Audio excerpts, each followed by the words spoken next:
ભરૂચ પાલિકા ચૂંટણીમાં બે બિનહરીફ વિજય સાથે ભાજપે સાંસદ મનસુખ વસાવાની ઉપસ્થિતિમાં શહેર અને વોર્ડ નંબર 4ના કાર્યાલયનો શુભારંભ કર્યો હતો।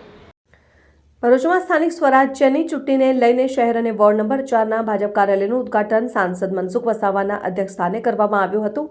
આ પ્રસંગે જિલ્લા ભાજપ પ્રમુખ પ્રકાશ મોદી, ધારાસભ્ય રમેશ મિસ્ત્રી, પૂર્વ ધારાસભ્ય દુષ્યંત પટેલ સહિત અનેક અગ્રણીઓ, કાર્યકરો અને ઉમેદવારો હાજર રહ્યા હતા।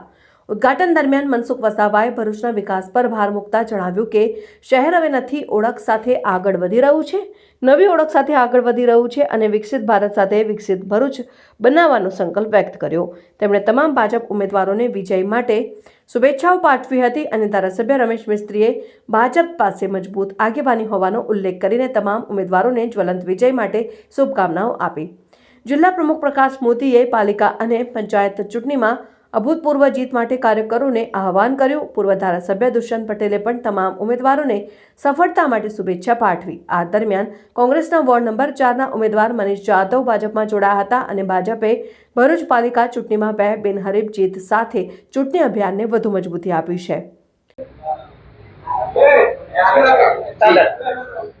આજે ભારતીય જનતા પાર્ટી સમગ્ર ગુજરાત તાલુકા પંચાયત, નગર પંચાયત ને જિલ્લા પંચાયતના ચૂંટણીના ફોર્મ ચકાસણી અને પાછા ખેંચવાનો આજે છેલ્લો દિવસ હતો।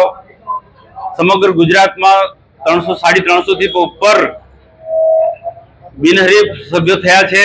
નગરપાલિકા, તાલુકા પંચાયત, જિલ્લા પંચાયતમાં, ભરૂચ નગરપાલિકામાં પણ વોર્ડ નંબર 5ના 2 સભ્યો બિનહરીફ થયા છે અને આજે ભરૂચ નગરપાલિકામાં પણ 2 સભ્યો વોર્ડ નંબર 5ના બિનહરીફ થયા છે અને બાકીના બધા જ સભ્યોની પૂરી તાકાતથી ભારતીય જનતા પાર્ટી ચૂંટણી લડવાની છે। આજે બહુ ઘણા સમયથી ભરૂચ નગરપાલિકામાં ભારતીય જનતા પાર્ટીનું શાસન છે। ભારતીય જનતા પાર્ટીના શાસન દરમિયાન ભરૂચ નગરને અદ્યતન નગર બનાવવાના બધા જ પ્રયત્નો થયા છે। ભારત સરકાર કે રાજ્ય સરકારની અલગ અલગ પ્રકારની જે શહેરી વિકાસની જે ગ્રાન્ટો છે એ પણ અમારા સત્તા દરમિયાન આ ભરૂચની જનતાને એનો લાભ અપાય છે। હજુ આવનારા દિવસોમાં પણ ભાગ્યું તો ભરૂચ એ કહેવતને દૂર કરી છે અને ભવ્ય ભરૂચ બનાવવા તરફ જઈ રહ્યા છે। તો આ વખતે પણ ભરૂચ નગરપાલિકા બહુ સ્પષ્ટ બહુમતીથી જીતવાની છે।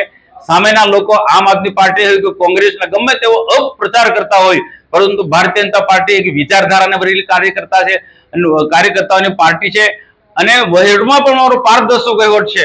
આજે કેન્દ્ર સરકાર હોય કે રાજ્ય સરકાર કે નગરપાલિકા, તાલુકા પંચાયતમાં ભૂતકાળના શાસનમાં સારામાં સારો વહીવટ અમારા ભાજપ શાસનમાં રહ્યો છે।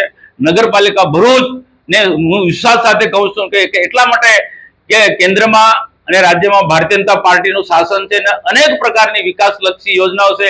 શહેરી વિકાસ હોય કે પછી રૂરલ ડેવલપમેન્ટ લગતી આવી અનેક પ્રકારની યોજના છે અને 2047માં જ્યારે વિકસિત ભારત બનાવવાનો છે તો એને ધ્યાનમાં રાખીને આવનાર દિવસમાં આ ભરૂચ નગરનો અને સંપૂર્ણ રીતના અમે વિકાસ કરીશું। અને આજે ઉમેદવારોના પ્રચારને સરળતા રહે એટલા માટે આજે મધ્યસ્થ ચૂંટણી કાર્યાલય નગરનું આજે ઉદ્ઘાટન કરવામાં આવ્યું છે। આ પ્રસંગે અમારા ભરૂચ જિલ્લા ભારતીય જનતા પાર્ટીના પ્રમુખ પ્રકાશભાઈ મોદી, આ વિસ્તારના ખૂબ ઉત્સાહી અને જાગૃત ધારાસભ્ય ભાઈ શ્રી રમેશભાઈ મિસ્ત્રી અને અમારા સ્થાપક કહી શકાય કે જેની સામે વર્ષોથી અમે કામ કર્યું એવા પાર્ટીના પૂર્વ પ્રમુખ ખુમાનસિંહજી, મહેસૂલ મંત્રી પણ રહી ચૂક્યા છે, મારુતિસિંહ આટોદરિયા પાર્ટીના પૂર્વ પ્રમુખ અને વર્તમાનમાં પાર્ટીના ઉપપ્રમુખ નીલભાઈ પટેલ, વરિષ્ઠ આગેવાનો, ધારાસભ્ય પૂર્વ દુષ્યંતભાઈ પટેલ, બધા જ વરિષ્ઠ આગેવાનોની ઉપસ્થિતિમાં આજે કાર્યાલયનું અમે ઉદ્ઘાટન કર્યું છે અને શુભેચ્છા પાઠવું છું કાર્યકર્તાઓ અને ઉમેદવારોને કે ખૂબ